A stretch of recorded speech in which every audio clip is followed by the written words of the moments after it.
Namaste, நான் doctor Bala Tripurasundari from Amrita Ayurveda clinic. சாஸ்திரம் and science தினச்சரியா டாப்பிக்கில் ஒன்றா பார்த்துட்டு வரோம். அதில் கட்டுரசம் சாப்பிட்டாலே மூக்குலேருந்து கண்ணுலேருந்து நாக்குலேருந்துலாம் தண்ணி வரும். கட்டுரசம் வந்து கார சுவை அப்படிங்கிறத பார்த்தோம். அடுத்த 2 ரசமானது திக்த ரசம் அண்டு கஷாய ரசம். திக்த ரசம் அப்படிங்கிறது என்னன்னாக்க கசப்பு சுவை. இந்த கசப்பு சுவையும் கார்ப்பு சுவை கஷாய சுவையும் நம்ம மேக்சிமம் யாரும் எடுத்துக்கிறது கிடையாது. ஸோ அதை மேக்சிமம் நம்ம அவாய்ட் பண்ணிடுவோம். அப்படிப்பட்ட ஒரு சுவையில் என்ன மருத்துவ குணம் இருக்குது அப்படிங்கிறத நம்ம இன்னைக்கு பார்க்கலாம். கஷாய சுவையும் கசப்பு சுவையும் திக்த ரசம்ங்கிறது என்னன்னாக்க கசப்பு. அந்த கசப்பு சுவை வந்து எந்த பொருளோட சேர்த்தாலும் அதோட பிரதானத்துவம் தான் இருக்கும் அப்படிங்கிறது நம்ம சாப்பிட்ற சாப்பாடுலேருந்தே நம்ம தெரிஞ்சுட்டுலாம். பாகற்காய் எக்ஸாம்பிளுக்கு எடுத்துக்கிட்டோம் அப்படின்னா, பாகற்காய் சாம்பாரில் போட்டோம்னா சாம்பார் மொத்தம் கசப்பாக தான் இருக்கும். ஸோ அதோட பிரதானத்துவம் அதை எடுத்துட்டுரும். ஸோ அதை ஆக்குபை பண்ணிடும். ஸோ அந்த அளவுக்கு வந்து அதோட டேஸ்டானது இருக்கும். தென் அது நல்ல கிருமி நாசினி. அதாவது பூச்சி இருந்தது, வயிற்றில் பூச்சி இருந்ததுனாக்கா டெஃபினட்டாக அது கொன்னுடும்.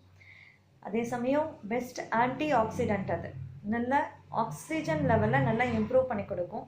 அட் த சேம் டைம் நல்ல ஆன்டி டாக்ஸிக்கும் கூட. அது விஷத்தன்மையை குறைச்சிடும். வேப்பலை எடுத்துட்டோம் அப்படின்னாக்க, இன்னைக்கு இந்த கொரோனா காலகட்டத்தில் நிறைய பேர் வேப்பலை தண்ணியும் வேப்பிலையும் சுருகி வைக்கிறாங்க. ஏன்னா அந்த விஷத்தன்மையை எடுத்துரும். அதனால தான் மெயினாக.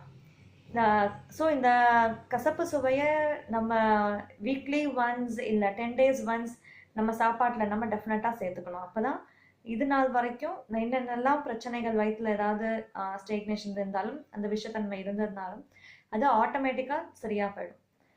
இந்த கசப்பு சுவையானது அக்னி வர்தனமும் கூட. நல்லா பசியை கொஞ்சம் தூண்டி விடும். அட் த சேம் டைம் நல்ல பாச்சனமும் கூட. பசியை தூண்டி விட்டுரும். நல்லா என்னெல்லாம் டாக்ஸிக் கண்டென்ட் இருக்கோ அது எல்லாத்தையும் சரி பண்ணி கொடுத்துரும். அதனால தான் இன்னைக்கு நிலவேம்பு குடிநீர் அப்படிங்கிற அந்த கசப்பு சுவை உண்டான நிலவேம்பு கஷாயம் எல்லாரும் போட்டு குடிக்கிறாங்க. அது வந்து நல்லா ஜுரத்தை சரி பண்ணி கொடுத்த பசியை நல்லா தூண்டி விடும். ஸோ அதனால தான் வந்து எல்லாரும் நிலவேம்பு கஷாயத்தை குடிச்சிட்ருக்காங்க. ஸோ அடுத்தது அது ஜாஸ்தியாக சாப்பிட்டா என்ன ஆகும் அப்படின்னாக்க, நிறையா வந்து தர்ஸ்ட் இதில் பேர் என்ன நாக்கில் வறட்சித்தன்மை உண்டாகும்.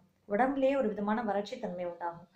ஆனால் அந்த ஸ்கின் டிசீஸ்க்கு கொடுக்கலாம். அது ஸ்கின் டிசீஸ்க்கு கொடுக்கும் போது ஆட்டோமேட்டிக்காக என்ன ஆகும்னா வறட்சித்தன்மையை போக்கி கொஞ்சம் செக்ரீஷனை நல்லா செக்ரேட் பண்ணி கொடுத்து ஆட்டோமேட்டிக்காக ஸ்கின்னை நல்லா போஷணம் பண்ணி கொடுத்துரும். அப்போது அந்த மாதிரியான கசப்பு சுவை வந்து நம்ம ஸ்கின் வரைக்கும் உண்டான ஒரு பிளட் சர்க்குலேஷனுக்கும் மெயின்டெனன்ஸ்க்கும் நல்லா எஃபெக்டிவாக இருக்கும். ஸோ அதனால தான் வந்து ஒரு சில டிசீசஸ்லாம் வந்ததுனாக்க, இல்லை ஜென்ரலி பார்த்தோம்னாக்க ஒரு விதமான மஞ்சளும் ப்ளஸ் வேப்பிலையும் தேய்ச்சி அரைச்சி குளிப்பாங்க சில சமயங்களில். ஸோ அதனால தான் அந்த மாதிரி ஒரு பழக்கங்கள்லாம் டெஃபினட்டாக நம்ம ட்ரெடிஷனில் இருந்துகிட்டே இருந்திருக்கு. அதனால தான் கசப்பு சுவையை நம்ம ஆகாரத்துலேயும் இன்க்ளூட் பண்ணியிருக்காங்க. சின்ன குழந்தைங்களுக்குலாம் வந்து வேப்பிலை உருண்டை, வேப்பிலையை வேப்பிலை கொழுந்து இருக்கு இல்லையா, அந்த கொழுந்தை அரைச்சி ஜஸ்ட் ஒரு வாய் போட்டு விட்ருவாங்க. கசக்கும். அது போய் நல்லா பூச்சியெல்லாம் கொண்டு நல்லா சரியாயிடும். ஸோ இந்த மாதிரி சின்ன சின்ன விஷயங்கள் நம்ம முன்னோர்களும் நிறையாவே சொல்லி வச்சுருக்காங்க. தென் அடுத்தது கஷாய சுவை. கஷாய சுவையை வந்து இட்ஸ் அ பெஸ்ட் செடேட்டிவ். பயங்கர மந்தமாக இருக்கும், அப்படியே தும்முன்னு இருக்கும் அப்படியே பார்த்தாக்க. அது வந்து கான்ஸ்டிபேஷனை க்ரியேட் பண்ணி கொடுக்கும். அதனால ஸோ மூமெண்ட்ஸ் இல்லை அப்படிங்கும் போது மந்தத்துவம் எங்கே இருக்கோ அங்கே டெஃபினட்டாக கான்ஸ்டிபேஷன் க்ரியேட் ஆகும். அதே சமயம் ஆனால் இந்த கஷாய சுவையானது டெஃபினட்டாக இந்த ப்ளீடிங் பைல்ஸ், இந்த ப்ளீட் ஆகக்கூடிய tendency, menorrhagia, at the same time வந்து அதிக ரத்தப்போக்கு, பெண்களுக்கு மாதவிடாய் காலங்களில் அதிகமான ரத்தப்போக்கு இருக்கிறவங்களுக்கு இந்த கஷாய சுவை உண்டான பதார்த்தங்கள் சாப்பிட்டோம்னாக்க ஆட்டோமேட்டிக்காக வந்து அவங்களுக்கு ப்ளீடிங் ஸ்டாப் ஆகிடும். உடம்புலையும் அட் த சேம் டைம் இந்த ஹீமோஃபிலிக் விதமான ரத்த சம்பந்தமான பிரச்சனைகள்லாம் இருந்ததுன்னா டெஃபினட்டாக இந்த கஷாய சுவை இந்த கார்ப்பு சுவையானது அந்த சம்பந்தமான ஒரு மருந்து வகைகளோ இல்லை ஆகார வகைகளோ சாப்பிட்டோம் அப்படின்னாக்க டெஃபினட்டாக ரத்தமானது நிற்கிறதுக்கு நிறையவே வாய்ப்பு உண்டு.